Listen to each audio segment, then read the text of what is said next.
Top live cricket മലയാളത്തിൻ്റെ പുതിയൊരു വീഡിയോയിലേക്ക് സ്വാഗതം. IPL-ൽ ഇന്നലെ നടന്ന സൺറൈസേഴ്സ് ഹൈദരാബാദും ലക്നൗ സൂപ്പർ ജയൻസും തമ്മിലുള്ള മത്സരം ഹൈദരാബാദിൻ്റെ പ്ലേ ഓഫ് പ്രതീക്ഷകൾ ശക്തമാക്കി. ലക്നൗ സൂപ്പർ ജയൻസിൻ്റെ പ്രതീക്ഷകൾ മങ്ങി. ആദ്യം ബാറ്റ് ചെയ്ത ലക്നൗ സൂപ്പർ ജയൻസ് നേടിയത് 4 വിക്കറ്റ് നഷ്ടത്തിൽ 165 റൺസാണ്. എന്നാൽ സൺറൈസേഴ്സിൻ്റെ വെടിക്കെട്ട് ബാറ്റിംഗിൽ 9.4 ഓവറിൽ 1 വിക്കറ്റ് പോലും നഷ്ടപ്പെടാതെ വിജയത്തിലെത്തി.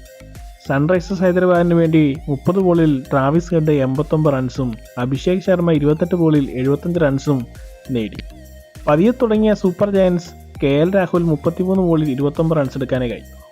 കൂടാതെ ആയുഷ് ബദോനി 55 റൺസും നിക്കോളാസ് പുരൻ 48 റൺസും അടിച്ചെടുത്തതാണ് ഈ ഒരു ടോട്ടലിലേക്ക് സൂപ്പർ ജയൻസിലെത്തിച്ചത്. എന്നാൽ സൺറൈസേഴ്സ് ഹൈദരാബാദ് ഇത്ര എളുപ്പത്തിൽ ഇത് അടിച്ചെടുക്കുമെന്ന് തോന്നിയതേയില്ല. ഈ 10 വിക്കറ്റ് വിജയം ടീം ഉടമയെ ചുടിപ്പിച്ചു എന്നത് വ്യക്തമാണ്. എന്നാൽ മത്സരശേഷം ലക്നൗ നായകൻ KL രാഹുലിനോട് ടീം ഉടമ കയർത്ത് സംസാരിക്കുകയായിരുന്നു.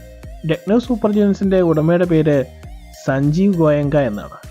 മൈതാനത്തിൽ ഗോയങ്ക പരസ്യമായി KL രാഹുലിനെ അവമാനിക്കുന്നത് വീഡിയോയിൽ വ്യക്തമായിരുന്നു. ഇത് മാന്യതയില്ലാത്ത പെരുമാറ്റം തന്നെ.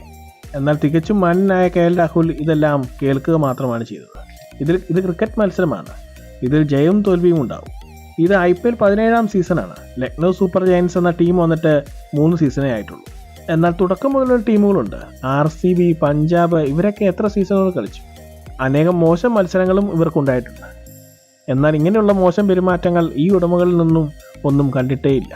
KL രാഹുലിൻ്റെ ഓപ്പണിംഗ് പ്രകടനവും മോശമായിരുന്നു. താരത്തെ T20 വേൾഡ് കപ്പിൽ ഉൾപ്പെടുത്തണമെന്ന് വാശി പിടിച്ച ആരാധകർക്ക് ഇതൊക്കെ മനസ്സിലാവുമെന്ന് തോന്നുന്നു. താരം 33 പന്തിൽ 29 റൺസാണ് നേടിയത്. ടെസ്റ്റ് പ്രകടനം പോലെ തോന്നി. ഇത് ബൗളിംഗ് പിച്ചാണ്, ഇത് മോശം പിച്ചാണ് എന്ന് കമൻറ്റേറ്റർ ആ സമയത്ത് പറയുന്നുണ്ടായിരുന്നു. എന്നാൽ സൺറൈസേഴ്സിൻ്റെ ബാറ്റിംഗ് കണ്ടിട്ട് 9.4 ഓവറിൽ 165 റൺസ് വിജയ ലക്ഷ്യം പിന്തുടരുകയായിരുന്നു. ഇത് മോശം പിച്ചല്ല എന്ന് തെളിയിച്ചിരിക്കുകയാണ് സൺറൈസേഴ്സ് ഹൈദരാബാദ്. ഇങ്ങനെയൊരു പിച്ചിലാണ് KL രാഹുലിൻ്റെ ഈ മെല്ലപ്പോക്ക്. എന്നാൽ താരം ക്യാപ്റ്റൻസിയിലും മോശമായിരുന്നു. ഇതൊക്കെയാണ് ഈ ഉടമയെ ചൊടിപ്പിച്ചതെന്ന് വ്യക്തമാണ്. അടുത്ത വർഷം നടക്കുന്ന IPL ഓപ്ഷനിൽ KL രാഹുലിനെ ഒഴിവാക്കുമെന്നാണ് വാർത്തകൾ. ഇങ്ങനെയൊക്കെയാണെങ്കിലും ഒരു ഇന്ത്യൻ പ്ലെയറെ ഇങ്ങനെ മോശമായി അധിക്ഷേപിക്കുന്നതും മോശമായി പെരുമാറ്റുന്നതും ശരിയല്ല. കളിയിൽ ജയവും തോൽവിയും ഉണ്ടാവും. ഇതെല്ലാം ഒരു സ്പോർട്സ്മാൻ സ്പിരിറ്റായി കാണണം. ഇതെല്ലാം പൈസയായി കാണുന്ന BCCക്ക് ഇതൊന്നും പറഞ്ഞാൽ മനസ്സിലാവില്ല. അവരാണ് ഇത്തരം ആൾക്കാരെ ഗ്രൗണ്ടിലേക്ക് ഇറക്കി വിടുന്നത്. ഇത് ഡ്രസ്സിംഗ് റൂമിൽ തീർക്കേണ്ട കാര്യമാണ്. KL രാഹുലിനെ പോലെ തന്നെയും ടീം കോച്ചായ ജസ്റ്റിൻ ലാംഗ്രോഡും ഉടമ കയർത്ത് സംസാരിക്കുന്നുണ്ടായിരുന്നു. ഇതെല്ലാം സ്പോർട്സ്മാൻ സ്പിരിറ്റിൽ കാണാതെ പൈസയായി കണ്ടു കഴിഞ്ഞാൽ ഇങ്ങനെയായിരിക്കും ക്രിക്കറ്റിൻ്റെ ഗതി.